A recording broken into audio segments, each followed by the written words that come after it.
नमस्कार मैत्रिणींनो, आज आपण पाहणार आहोत दाल खिचडी। त्यासाठी इथे मी 3 प्रकारच्या डाळी घेतलेल्या आहेत। बासमती तांदूळ घेतलेला आहे बारीक 1 वाटी। सेम प्रमाणात डाळी घेतलेल्या आहेत। मुगाची डाळ आहे, तुरीची डाळ आहे आणि लाल मसूर। चला तर मग हे आपण स्वच्छ पाण्याने 2 ते 3 वेळा धुवून घेणार आहोत।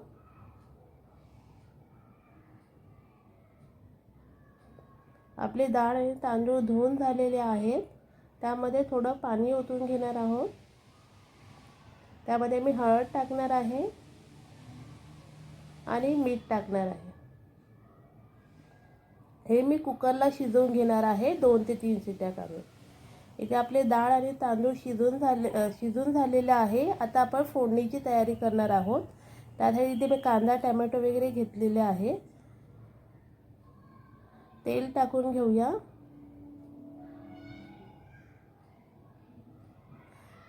तेल छानपैकी तापले की त्यामध्ये आपण तेजपत्ता टाकणार आहोत, मोहरी टाकणार आहोत,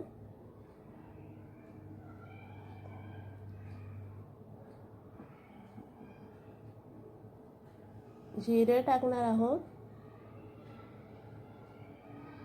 आणि इथे एक मिरची मी कटिंग करून घेतलेली आहे, ती पण टाकूया। कांदा टाकूयात। एक कांदा घेतलेला आहे मी मीडियम साईजचा आणि एक मीडियम साईजचा टोमॅटो घेतलेला आहे। मिक्स करून घेऊया। आलं लसूणची पेस्ट टाकून घेऊया।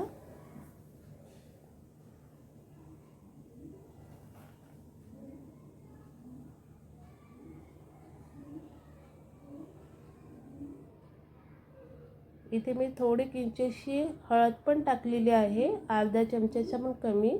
लाल तिखट पावडर टाकणार आहोत आणि थोडी कोथिंबीर टाकलेली आहे।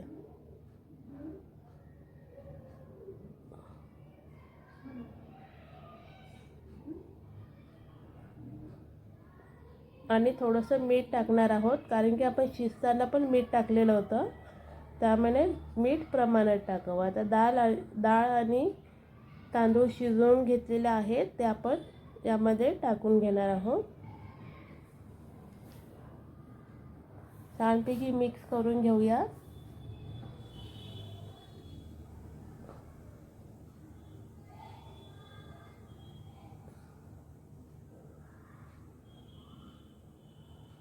छानपैकी मिक्स झालेला आहे। यामध्ये मी गरम पाणी ओतणार आहोत।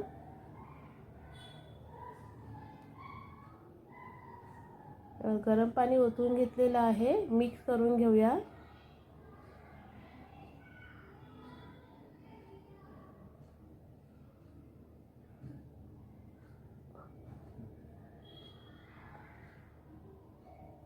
दहा ते 15 मिनिटं आपण हे स्लो गॅसवरती तसंच ठेवणार आहोत।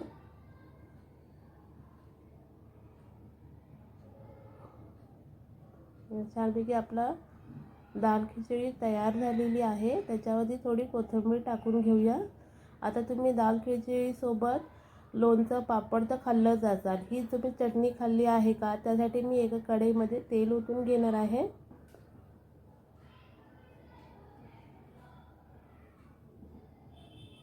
इथे मी 4 टोमॅटो घेतलेले आहे मीडियम साईजचे, ते मधून कट करून आपल्याला तेलामध्ये सोडून द्यायचे आहे। एक मिरची घेतलेली आहे, लसूण आहे।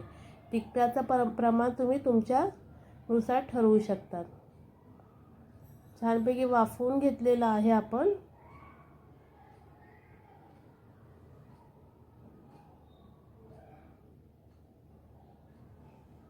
आता ह्यांना आपण तेलामध्ये छानपैकी मॅश करून घेणार आहोत।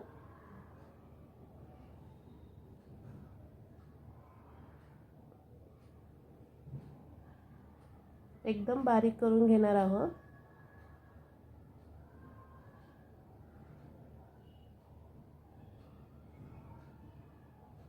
याला थोडंसं पाणी सुटलेलं आहे, तर थोडं कमी होऊ देऊया। मी गॅस स्लोवरती चालू ठेवलेला आहे। छानपैकी आपली मिक्स झालेली आहे। त्यामध्ये मी मीठ टाकलेलं आहे, अर्धा चमचा लाल तिखट, मिक्स करून घेऊया आणि अर्धा चमचा गुळाची पावडर टाकलेली आहे. तुम्ही टाकली तरी चालेल, नाही टाकली तरी चालेल. इथे मी कांदा टाकलेला आहे. मिक्स करून घेऊया आणि कोथिंबीर टाकून घेऊया. ही चटणी तुम्हाला दाल खिचडीसोबत खूप छान लागते. एकदा नक्की तुम्ही करून बघा. आता आपण डाळ खिचडी एका डिशमध्ये काढून घेऊया. कोथिंबीर टाकून घेऊया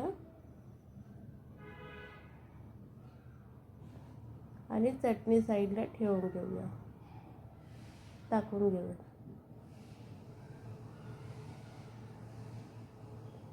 तुम्हाला ही रेसिपी कशी वाटली मला नक्की सांगा. आवडली असेल तर कमेंटमध्ये